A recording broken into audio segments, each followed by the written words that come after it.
He wasn't supposed to speak, but he did. He wasn't supposed to dream, but he did. And one father decided that destiny wasn't written by doctors, it was written by love. From silent struggles to moments of impossible triumph, this isn't just a story about autism. It's a story about how faith, fight, and family can rewrite fate itself. Because sometimes being born lucky means never giving up. This is Born Lucky, a journey that will break your heart, then rebuild it with hope. Hello, everyone. Hi, all. Welcome to BookPodCastZone. I'm Emma, your enthusiastic guide for today. And I'm John, ready to do some analytical synthesizing. We are so excited today. We're about to launch into, well, what feels like one of the most transformative blueprints. My job here is to bring in some context, make connections, especially looking at how things have changed over time, seeing this journey against the backdrop of what we understand now about autism. Exactly. So our mission today is a deep dive into these excerpts from Leland Vittert's memoir, A Life Scripted. Autism, Resilience, and Reporting. We're looking at 20 chapters here. 20 chapters, yeah. And we really want to pull out those core messages. Resilience, identity, commitment, all of that. Right. And analytically, we want to see the grit, the faith that just jumps off the page, but also, crucially, frame it against how things have evolved. I mean, autism awareness, the support systems in the U.S., it's just a world away from the 1980s when a lot of this starts. It really is. So this isn't just like reading the book aloud. We're hunting for those aha moments for you, seeing how challenges faced back then. Well, they're being looked at very differently now, often as opportunities in today's neurodiverse world. Okay, let's get started then. Yeah, let's jump right in. We begin at the very beginning, those early confusing days. All right, chapter 1. It's titled Discovering I'm Weird. And wow, it really just pulls you right into that psychological space. It does. The core story here is about feeling fundamentally out of sync, early on, making social mistakes, not quite understanding why, and this quiet internal pain starts building, realizing you're just different. And what hits me is how fast that realization seems to come. The book talks about self-awareness kicking in too soon. Mm-hmm. So you've got this young kid already recognizing he's different, internalizing it, and dealing with what the source calls unspoken judgments from adults. Yeah, those subtle cues. Exactly. Those looks, those sighs, the nonverbal stuff that tells you loud and clear you're not fitting the mold. And this is where that historical context becomes absolutely critical. We have to remember, this is the U.S. in the 1980s, maybe early 90s. Right. The extra context provided points out, and it's so important, that autism diagnoses back then, they were often misunderstood, frequently missed, or just plain wrong. It was a time of, frankly, a lot of diagnostic ignorance. So if you compare that to today, I mean, the U.S. educational system now, it's night and day. Totally different. Students with identified needs, they have a right to structured support. Yeah. Federally mandated stuff. We're talking IEPs, individualized education programs. Right, and 504 plans. And 504 plans, yeah. All under the Individuals with Disabilities Education Act idea. That infrastructure just wasn't there in the same way. Not at all. IDA, as we know it, really firmed up later. Back then, the protections were much weaker. Behavioral issues, often seen purely as discipline problems, not communication struggles or sensory overload. What? Funding for special ed was patchy. And sometimes the options presented to families weren't about inclusion. They were more about separate settings, even institutionalization in some cases. So imagine a family today fighting for accommodations, which is still hard, don't get me wrong, but now imagine doing it with almost zero legal backing, no clear medical consensus. They had to become instant experts themselves. Exactly. Just to argue for basic help, it really shows the huge lack of clear, reliable support systems available to this family back then. So all that work, that emotional labor, it fell squarely on the family. Which I guess leads us right into the title of the next chapter, Chapter 2, Born Lucky. It feels like such a striking title given the challenges we just discussed. It immediately brings in this sense of deep gratitude. It does, doesn't it? Amidst all these huge early hurdles, the core idea here is that the family foundation, the parents, really became the primary, unwavering resource. They actively work to turn these massive obstacles into chances for growth. And the key insight seems to be recognizing strengths over the deficits. Yes. It's not just being optimistic, is it? It sounds like a conscious strategy. Define the child by what he could do or his unique talents, not just by the list of things he struggled with. Precisely. And this ties into that conflict you often saw back then between what the parents knew intuitively about their child and what the medical labels were saying. Right. The source mentions parental intuition, often outweighing those early, sometimes very limited, medical labels. Okay. Did the author feel like validated later when medical understanding shifted? Or was the damage from the early labels already done? I think the source suggests a bit of both, actually. The initial sting of those stigmatizing labels, that was definitely real. But there was also validation in knowing his parents pushed back, fought against those labels from the start. Okay. And let's talk about that medical shift. The move from the DSM-IV to the DSM-5, the diagnostic manual. Right, that was a big deal. Huge. The DSM-IV used these distinct categories. You were either in or out. You might get labeled with Asperger's syndrome or autistic disorder, these separate boxes. Okay. The DSM-5, though, consolidated all of that under autism spectrum disorder.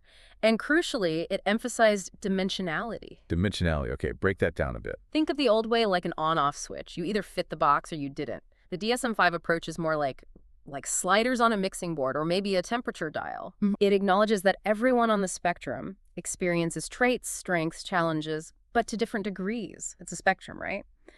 So this move away from pathologizing a fixed condition towards seeing it as a dimensional, human way of processing the world, that was a massive win. A long overdue win, probably, for those parents who fought the rigid labels decades earlier. Absolutely. It finally gave more official room for that concept of innate strengths to be recognized alongside the challenges. And that fight against those limiting labels seems to feed right into Chapter 3, The Measure of a Man.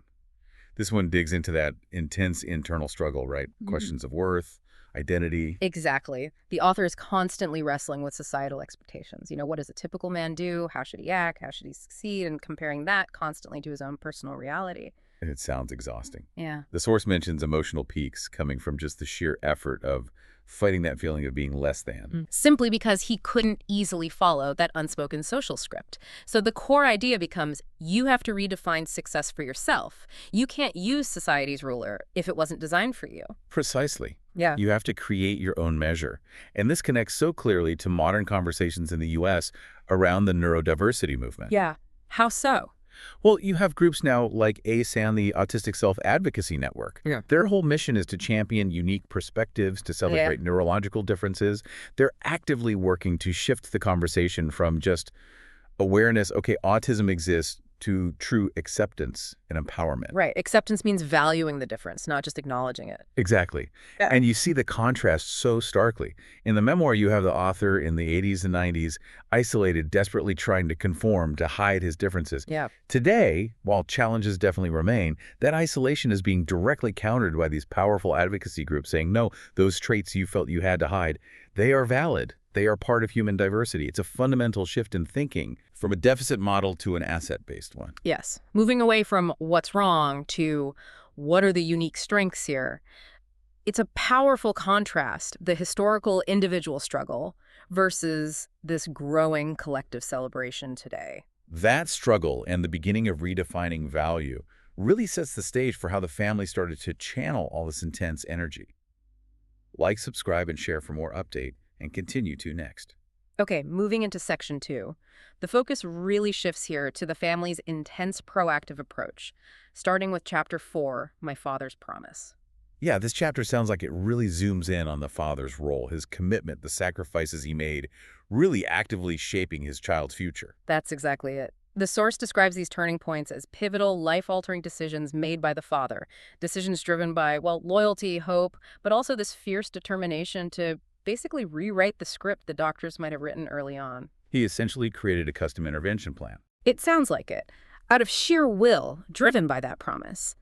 The extra context provided actually highlights how this approach reflects some highly specialized intensive coaching methods. Okay, so how does that compare to, say, modern approaches in the U.S., like ABA, Applied Behavior Analysis? It's an interesting comparison. ABA today is generally a very structured, data-driven approach, often clinically supervised, sometimes funded through insurance or schools. It focuses on observable behaviors, breaking down skills. Right. The father's method, as described in the book, predates that kind of widespread, formalized ABA access. It sounds like it shared the intensity, the high demands, the focus on skill building. But maybe more intuitive, more personalized. Exactly. Highly personalized, incredibly intuitive, and relentlessly demanding. It was driven by his deep understanding of his son, not necessarily by a preset clinical protocol. Okay, but that intensity, I mean, modern ABA sometimes faces criticism if it's too intense or focuses too much on just compliance, right? Especially if it's not carefully managed. Does the book touch on the potential emotional toll of that relentless pressure from the father? That's a really important question. The book seems to frame the father's intensity as a product of its time, a necessity born from the absolute lack of outside help, Okay, so it was a response. a response to a vacuum of support. The outcome described as resilience, competence, success. But the narrative definitely implies the immense emotional grind involved for everyone. That intensity ensured survival, it built skills, but it was constant. It sounds like they basically had to create their own home-based therapy program. That's a great way to put it. Driven by love and desperation, not by a standardized manual or a billing code, it really highlights the incredible burden on families before professional resources became more available and understood. Okay, Chapter 5, The Social Blueprint. Wow, the title alone. It sounds like it gets into the real mechanics of learning social rules. It really does. The source describes it as maybe the most visceral account of the sheer intellectual work required just to navigate social situations. Like consciously building a manual. Exactly. A grueling nuts and bolts process of learning social rules from absolute scratch. It's compared to building this complex interaction manual inside your head. That must have been incredibly taxing. The chapter talks about dramatic trial and error moments, Yeah. right? And the emotional lows from repeated failures, just baffling social mistakes. Yeah, and the extra context notes that this kind of hands-on internal approach, that's what countless families had to improvise before we had the range of tools and structured social skills programs we've seen today. Just imagine trying to do that entirely in your head in real time. Think about it. The author had to consciously observe, try to categorize, define rules for, and then mentally test every single social variable. When do you make eye contact? How long? How do you interpret tone? Sarcasm. What topics are okay? How do you start a conversation? End one. It's like running constant social data analysis. In real time, under pressure, with huge consequences for getting it wrong, and all documented internally, this massive, intricate blueprint. Okay, now contrast that with the tools available today in many U.S. schools or therapy settings. It's a world of difference. Therapists now use sophisticated visual schedules to help predict transitions, make things less surprising. There are social skills apps designed to teach specific interactions. I've heard about video modeling, too. Yes, video modeling is huge. It allows someone to watch a correct or successful social interaction over and over, building a clear visual script in their mind before they even have to try it live. It externalizes some of that blueprint creation. So back when the author was growing up, he had to do all that scripting, modeling, and debugging internally, manually. Exactly. You couldn't just pull out your phone and check a visual script for, say, joining a group conversation politely. The sheer difficulty of building that blueprint internally, piece by painful piece, it just underscores the immense cognitive and emotional load required just to reach a baseline of social competence back then compared to the external supports available now. Chapter 6. Wow, that title. Do it right the first time, every time. That screams pressure. It really does. It speaks directly to this intense perfectionism that the author describes adopting, not just as a personality trait, but as a necessary survival tool. A survival tool? How so? Because mistakes in the social world had such high negative consequences, confusion, rejection, bullying. So the thinking becomes, if I can just figure out the right way to do something and execute it flawlessly every single time, maybe I can avoid the negative fallout. It demanded relentless practice, zero room for error. Okay, I see. And the source says the breakthroughs, the turning points, only came after intense discipline frustration. Discipline isn't just presented as a virtue here. It's framed as the only reliable pathway to gaining confidence and competence in a world that felt unpredictable and judgmental. And the context provided links this mindset directly to high-achieving professionals on the spectrum today. It does.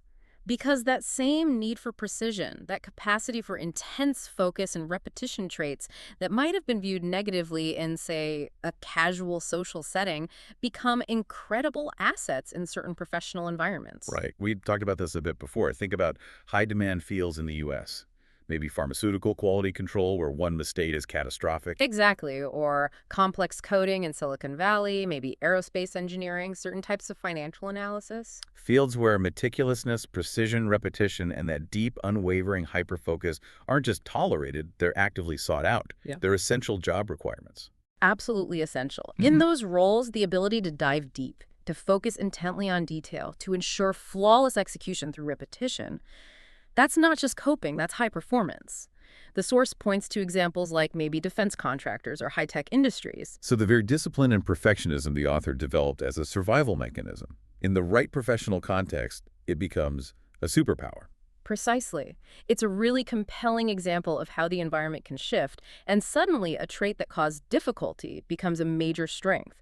The professional world, in some sectors, finally caught up and started valuing that specific skill set. That's a powerful transition from isolation to family grit to developing these intense skills, which then sets the stage for how those skills held up under real-world pressure.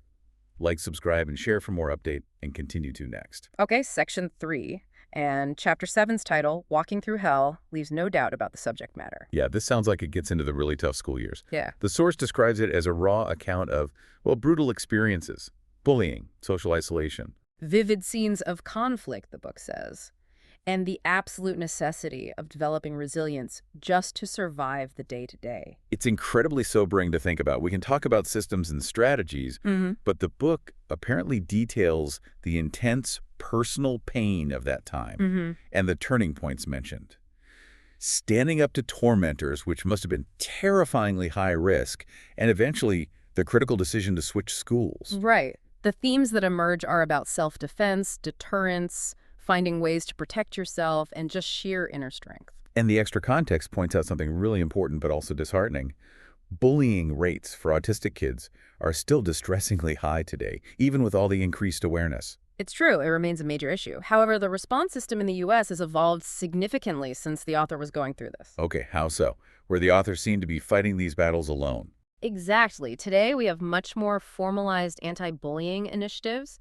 There's guidance from the Federal Department of Education, and most states now have pretty strong, specific anti-bullying laws with enforcement mechanism. But it's the preventative stuff that seems like the biggest shift, right? I think so, too. We're seeing a move towards proactive inclusion, not just reactive punishment. For instance, some U.S. schools implement peer mentoring programs. Oh, yeah. Like older students helping out? Right. Older, maybe neurotypical students are sometimes paired with younger neurodivergent students to act as guides, allies, protectors within the social landscape of the school. That's interesting. And there's also the huge growth in things like unified sports leagues, where students with and without intellectual or developmental disabilities play on the same team, or various inclusion clubs. The goal there is mandatory positive interaction. Basically, yes. To create structured opportunities for positive connection, break down barriers, reduce that isolation that makes kids vulnerable.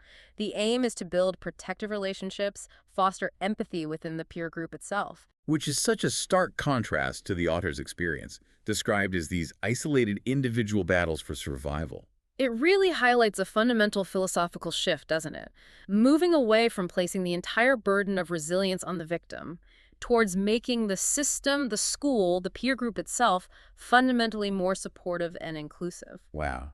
So after that chapter describing such intense isolation and conflict, Chapter 8, My Best and Only Friend, must feel like a breath of fresh air. It really must. It highlights the profound value and maybe the rarity at that time of finding even a single true friendship, a connection that becomes this absolutely critical lifeline. That idea of the rarity of connection really stands out.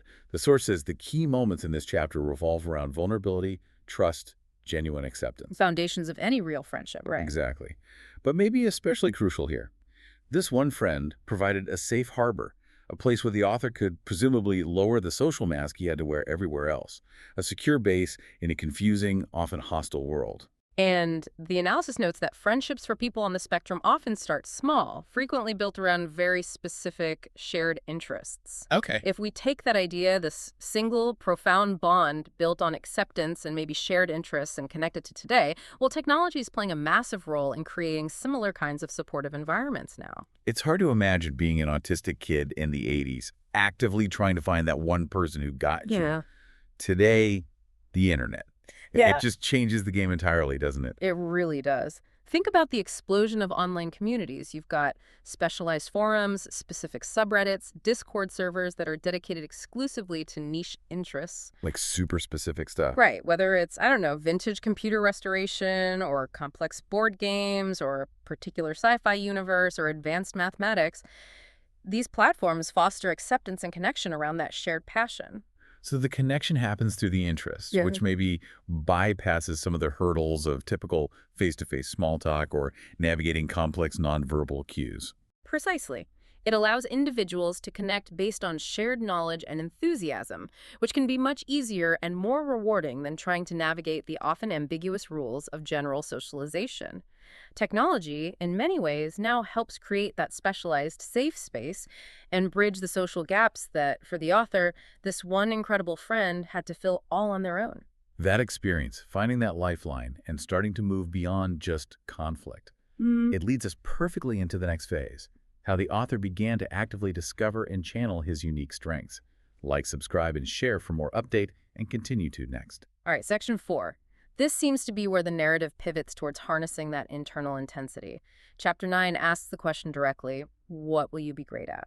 Yeah, this sounds like a really pivotal chapter. The source describes it as the process of actively discovering passions, finding strengths that could genuinely outshine the areas of difficulty, a major turning point in self-perception. Definitely. The key insight seems to be realizing that all that intense energy, that hyperfocus we talked about, had to be channeled productively. Instead of it just causing internal friction or social awkwardness. Exactly. The focus shifts entirely to identifying and then leveraging specific talents.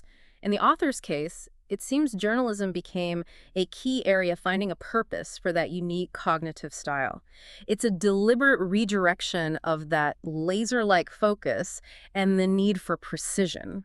And the extra context links this directly to strategies used in specialized career coaching for neurodiverse individuals today, focusing on finding the flow state.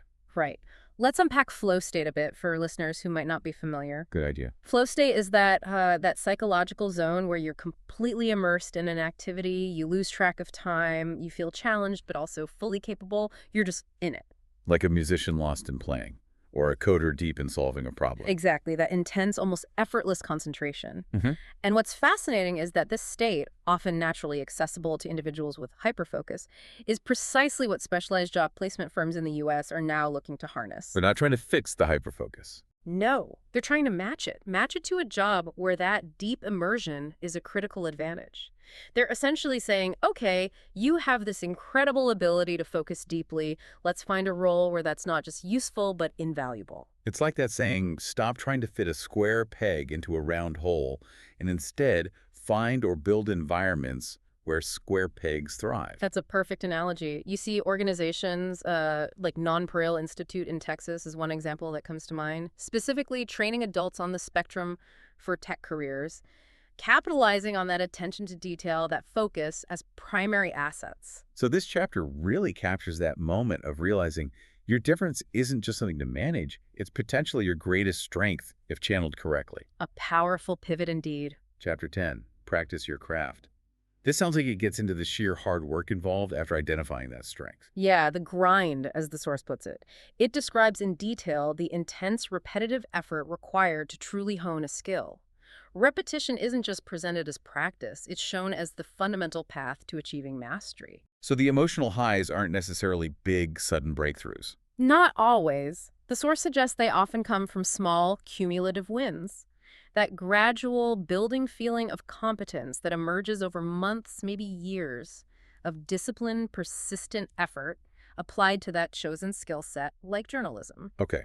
And the context, again, highlights hyperfocus, but frames it almost as a superpower here, especially in creative or detail-oriented professions. Right, because while that level of intense, focused repetition isn't exclusive to neurodivergence, the capacity for it, the ability to sustain it without boredom or distraction, can often be significantly heightened. You can draw parallels maybe to elite athletes practicing the same move thousands of times. Exactly.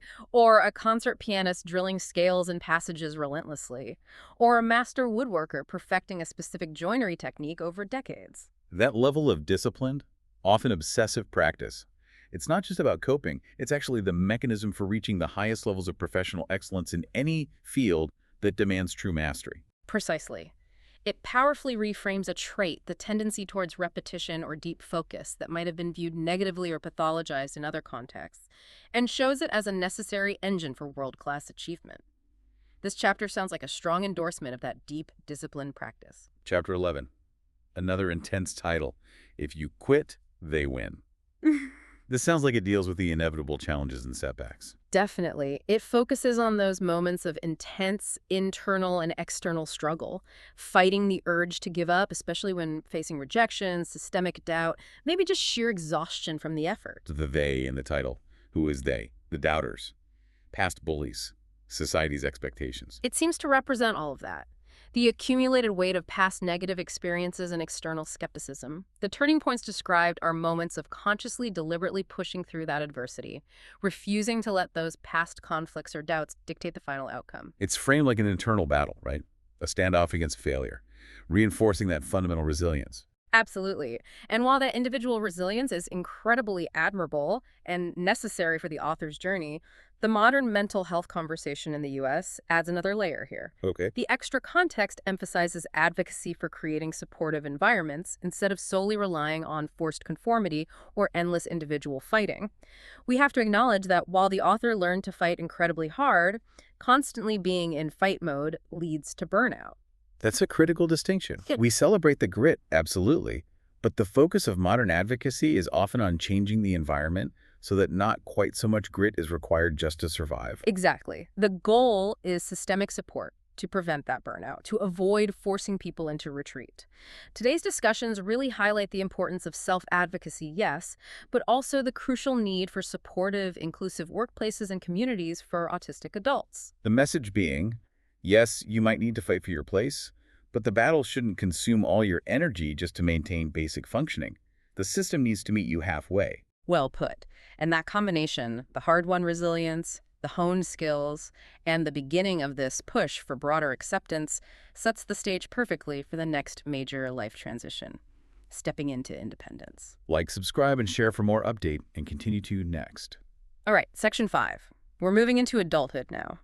Chapter 12, Choosing My Path, tackles those huge life decisions, education, career. Yeah, those moments of standing at a crossroads.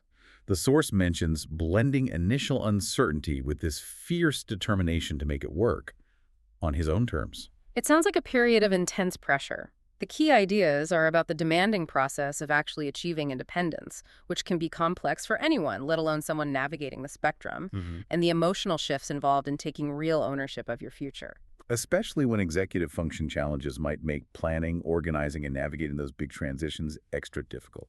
Absolutely. And the extra context points out that this phase, the transition to college or early career, is often a particularly challenging time for autistic young adults. It's that moment where the familiar structures of home and high school often fall away. Right. And this is another area where the support landscape in the U.S. has changed dramatically since the author would have been going through it. Hugely. Think about the specialized college support programs that exist now. Many universities across the U.S. have dedicated accessibility centers or specific transition programs designed for students with disabilities, including autism. Can you give an example? Sure.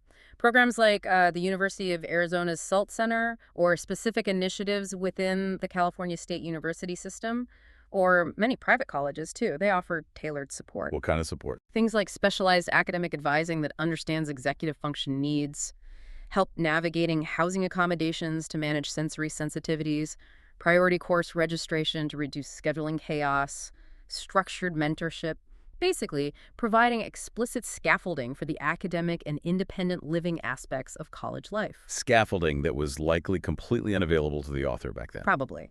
Forcing him to navigate that massive transition largely through sheer grit and maybe that social blueprint he'd been building.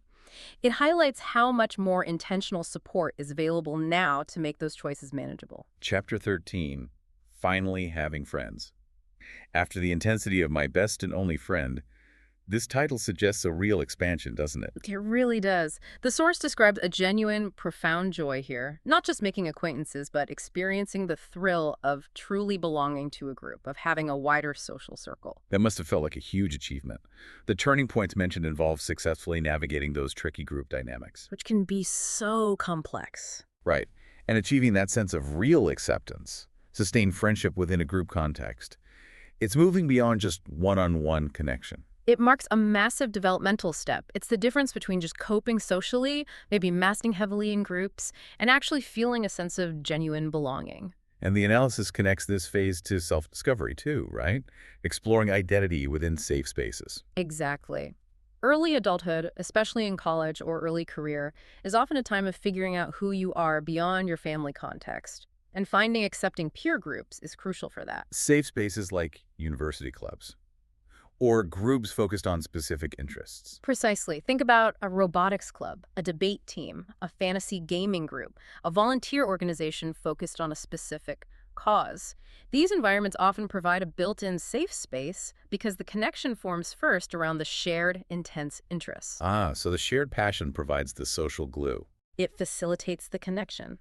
It minimizes the pressure of navigating ambiguous small talk or complex, unwritten social rules because the shared purpose or passion is primary. This allows authentic acceptance and friendships to develop more naturally within that supportive, interest-driven context. So chapter 8 was about the vital lifeline of one friend. This chapter is about realizing a whole community, a sense of broader belonging, is actually possible. A really significant evolution in the journey. Chapter 14, I'll tell my kids about it. This sounds like it takes a reflective turn, looking back and wanting to pass on the lessons learned. Yes, bringing that element of reflective storytelling into the narrative. The intention is clear, to translate the hard-won lessons of resilience, commitment, and self-discovery into wisdom that can benefit the next generation. It's about converting struggle into a legacy. The emotional core here seems to be deep gratitude for the entire journey, even the incredibly difficult parts. And focusing on creating a positive legacy. In a way, saying, I'll tell my kids about this is the ultimate statement of acceptance, isn't it? It implies that this specific challenging journey was meaningful, valuable, and worth remembering and sharing. Yeah, it really does. And the source notes that memoirs like this one actually inspire many parents today to document their own family's journeys with autism. But it's more than just personal journaling. Oh, much more. This kind of documentation, a rise of parental memoirs, detailed advocacy blogs, sharing experiences publicly online in the U.S., it serves a powerful dual purpose. Okay. First, yes, it preserves the personal family story, the lessons, the triumphs, the struggles. But second, and arguably more impactful for the wider community, it mobilizes. How so? These stories become data points. They inform other families, they educate professionals, they provide the real-life narratives that fuel autism advocacy efforts. They put a human face on the challenges and successes, which is crucial for demanding policy changes, better services, more funding, systemic improvements. These personal stories become political tools for change. So the willingness to share the hard-won wisdom isn't just personal. It contributes to the collective progress. Absolutely. It's a powerful bridge from personal experience to community action. And that forward-looking perspective leads us into the author's high-stakes career, where all these developed skills and resilience were truly put to the test. Like, subscribe, and share for more update, and continue to next. Okay, Section 6. We're really getting to the professional life now. Chapter 15's title is quite telling. Mom, no matter what you see on TV, I'm okay. Yeah, that immediately signals high stakes, doesn't it? The author is entering this demanding career, sounds like investigative journalism, maybe war reporting involved, and he's balancing the inherent risks with trying to manage his family's worry. Exactly. The turning points described involve providing that reassurance back home amidst dangerous situations. It underscores personal and professional growth happening under extreme external pressure. The analysis mentions that high-intensity roles, like war reporting, often have a certain appeal, sometimes adding layers of adrenaline. Why might this kind of intense path appeal to some individuals on the spectrum? It's a fascinating paradox sometimes. For certain people on the spectrum, really intense, high-stakes environments, you could also think of roles like ER doctors, certain specialized military positions. Maybe crisis negotiation can actually provide a strained kind of internal clarity. Clarity from chaos. How does that work? Well, in truly chaotic or dangerous situations, the external environment, while volatile, often simplifies in terms of immediate focus. The mission becomes crystal clear. Social ambiguity tends to fall away because everyone is operating under very strict, often life or death, protocols and defined roles. The sensory input might be overwhelming, but the task focus is incredibly sharp. So the external chaos forces an internal structure, demands that hyper-focus. It can, yes. It demands intense, immediate concentration on quantifiable facts, on the task at hand. For someone whose brain is already wired for deep focus and perhaps struggles with the nuances and ambiguities of everyday social interaction, this kind of high-stakes, clearly defined focus can sometimes feel, well, almost calming in a strange way. It cuts through the noise and allows those core strengths, focus, precision, pattern recognition under pressure to fully engage. Chapter 16 follows logically. War changes you. This seems to address the unavoidable personal impact of operating continuously in those kinds of conflict zones. Right. It can't not change you. The source talks about the transformative, raw impact of being immersed in chaos and human suffering. The key ideas focus on adaptation, don't they? Radical adaptation under fire, leading to these profound emotional reckonings, significant personal evolution. The pressure either breaks you or it forces this intense, accelerated growth. Exactly. And let's dig a bit deeper into that paradox. We touched on how the structure of the job itself can enable effective functioning for a neurodivergent individual, even when the surrounding environment is pure chaos. Okay, so the job of a reporter in a war zone, it has rules, right? It has a very defined, almost rigid structure, despite the unpredictable setting. Verify your facts meticulously. Adhere to strict safety protocols.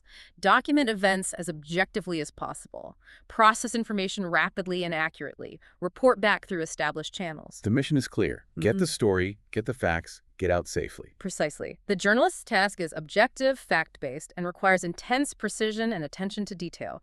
These clear constructs, this focus on objective, verifiable reality, the who, what, when, where, why of the story, provides a powerful internal structure. It acts like a cognitive anchor in the midst of the storm. So it allows the author to leverage his innate need for structure, for clarity, for precision, using the job itself as a framework, even when everything outside that framework is literally exploding. That seems to be the dynamic described. Using the inherent structure of the demanding profession to navigate the external chaos effectively. Chapter 17, Just Be You. Wow, after everything we've heard about masking and conforming, this sounds like a major arrival point. A huge culmination, yes. The source describes it as the pinnacle of personal development reached in the narrative, fully embracing authenticity, finally, definitively shedding those social masks that were constructed for survival, for conformity, over decades of often painful effort. It feels like a celebration. The turning points here mark that massive shift, right? From actively working to hide the differences, that weirdness, from chapter 1 to proudly owning them, seeing them not as flaws, but as essential parts of his identity. It's incredibly powerful, and it connects so directly to the workplace acceptance movements gaining momentum in the U.S. today. How? Well, these movements are amplifying exactly that message. Just be you.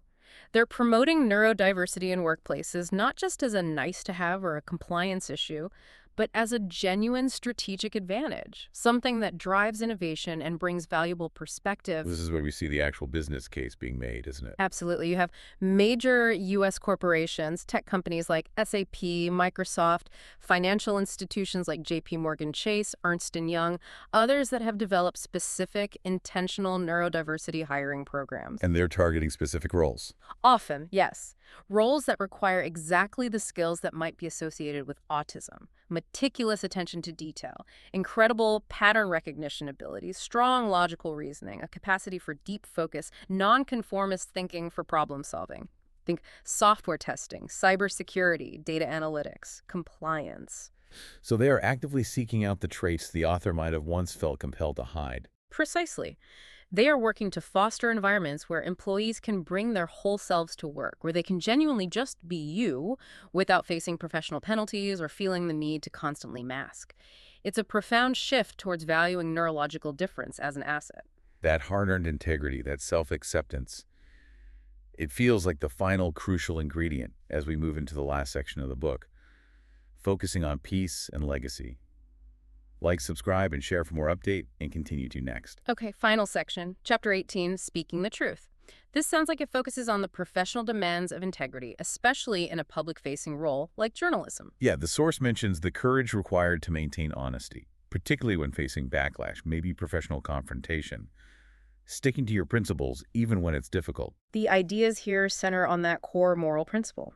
Navigating those potentially dramatic confrontations based on a commitment to truth.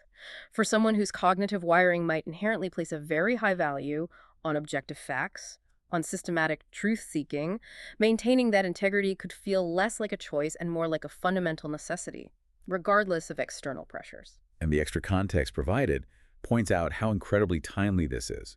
Thinking about the U.S. media landscape in, say, 2025, the debates around unbiased reporting, media trust, polarization. It resonates hugely, doesn't it? Absolutely. You can draw a direct line between the intense personal integrity described, which, as you said, might be a strong trait for some on the spectrum, and the critical professional demand for objectivity and factual accuracy in journalism today. Especially now. In an era where truth itself feels constantly under attack, where disinformation is rampant, the ability to remain laser-focused on verifiable facts, to resist pressure to spin or distort, that kind of integrity becomes more than just good journalism. It's almost a moral imperative, a crucial defense against manipulation. Chapter 19, Learning to Be Me. This title suggests the journey isn't quite over. Even after reaching that just be you point, it's ongoing. Right. It seems to be about continued self-acceptance, blending all those hard-won lessons from the incredibly difficult past with a sense of present peace, integrating it all into a cohesive sense of self, but still learning. The source mentions emotional closure coming from that integration of identity, but also the crucial recognition that this journey is lifelong. It's not like you reach a certain point and suddenly you're done learning about yourself or adapting. And the extra context reinforces that, doesn't it? Lifelong journeys with autism almost always involve continual adaptation, ongoing growth, navigating new life stages. Exactly. It's really important to stress that this isn't about achieving a cure or reaching some static endpoint called normal. It's a continuous process of adapting, learning, and growing throughout life. And crucially, that ongoing growth today is hopefully better supported than it was decades ago. Yes. By the increasing availability of adult-focused resources and services in the U.S., things like therapists who specialize in supporting autistic adults, vocational rehabilitation programs, supported employment services, social skills groups for adults, resources that simply didn't exist or were incredibly rare when the author was navigating his early adulthood. Chapter 20, The Road Ahead. This sounds like the concluding chapter, wrapping things up with a sense of hope and looking towards the future. Yeah, reflecting on the progress made both personally and maybe societally, and laying out a vision, perhaps inspiring action in others based on the journey described, forward momentum. The source material suggests that this chapter looks ahead, connecting the personal journey to the broader growth of autism advocacy, especially thinking about where things stand around 2025. Right. Leveraging that hard-won personal progress to think about continued societal change. And we can connect this directly to the ongoing advocacy goals in the U.S., can't we? While support for children has improved significantly, thanks largely to IDEA, The focus is now shifting much more intensely towards ensuring robust support across the entire lifespan. what kinds of things are advocacy groups pushing for now for adults? A whole range of critical issues. Things like developing more affordable and supportive housing options specifically designed for autistic adults, expanding employment initiatives that go beyond just entry-level jobs, focusing on career development, ensuring comprehensive, lifelong healthcare coverage that understands and addresses the unique physical and mental health needs that can co-occur with autism, fighting for better funding for adult services in general. So it's about building systemic support to ensure that the resilience learned in the past doesn't have to be the only resource available in the future, making sure society provides equitable systems. Exactly. Ensuring the road ahead is hopefully a little less bumpy for the next generation. And finally, there's a bonus chapter, an afterword from the author's father. Bringing it full circle. Yeah. Tying the whole story back to that foundational paternal wisdom, that promise from chapter 4, and expressing gratitude, it really underscores the lasting, profound impact of that dedicated family support system that started it all. It confirms that the father's initial intense commitment wasn't just about ensuring survival, it was about enabling a life of meaning, purpose, and ultimately professional triumph, achieved through incredible shared effort and that fierce, unwavering determination. Wow, what a journey. From feeling weird and isolated, through building blueprints and battling hell, to finding strengths, a career, and finally, authentic self-acceptance. This has been an absolutely incredible deep dive. Like, subscribe, and share for more update, and continue to next. #outro. It really has. I mean, the sources, the excerpts from this memoir, they just powerfully demonstrate that combination of, well, persistence, sheer grit, the vital role of family loyalty, especially in those early unsupported years, and ultimately the triumph of redefining what success even means, doing it on your own terms, not by society's potentially narrow definition. Absolutely. And from an analytical perspective, What this journey starkly shows is how that intense personal determination, when combined with incredibly dedicated, even if improvised, support, could overcome just massive systemic ignorance and misunderstanding. Yeah. It throws into sharp relief the incredible positive evolution in U.S. autism awareness and support systems. Comparing the landscape of the 80s, one of frankly profound ignorance and limited options, to where we are in 2025, with increasing acceptance, targeted employment initiatives, more structured resources, the change is monumental, though obviously still ongoing. Definitely ongoing. So, thinking about this whole arc, we have to turn it back to you, our listener. After hearing about this journey from that deep isolation to eventual hard-won acceptance, what part of this blueprint for resilience really resonated most with you? Was it the sheer necessity of the fight in the early days? Or maybe the profound relief and joy of finally finding belonging and authenticity later on? It makes you think, doesn't it? Which brings us to our final provocative thought for you to mull over. We heard about the intense pressure of perfectionism in Chapter 6. Do it right the first time every time. And the narrative suggests this was actually instrumental, maybe even necessary, for the author's later professional success in a high-stakes field. So if that intensity, that hyper-focus, that drive for precision can be a pathway to excellence, what's our collective responsibility? As a society, as employers, educators, peers, is it just to tolerate these traits? Or is it to actively create spaces, design roles, build environments where that same intensity is not just accepted, but genuinely valued and strategically utilized, instead of always putting the onus on the individual to adapt and conform? That's the core question, isn't it? What's the ultimate goal here? Is it simply acceptance, okay, you're different and that's fine? Or is it full application, recognizing these unique cognitive strengths and actively leveraging them, integrating them fully for the benefit of the individual and the collective? Is the goal accommodation, or is it true integration and utilization? That perhaps is the measure of a truly inclusive and maybe even a smarter society. Something to definitely think about. A really profound difference to consider. We hope you'll reflect on that. Thank you so much for joining us for this deep dive into A Life Scripted. Yes, thank you. We look forward to exploring more sources and connecting the dots with you again next time on BookPodCastZone. Bye for now. Goodbye, everyone.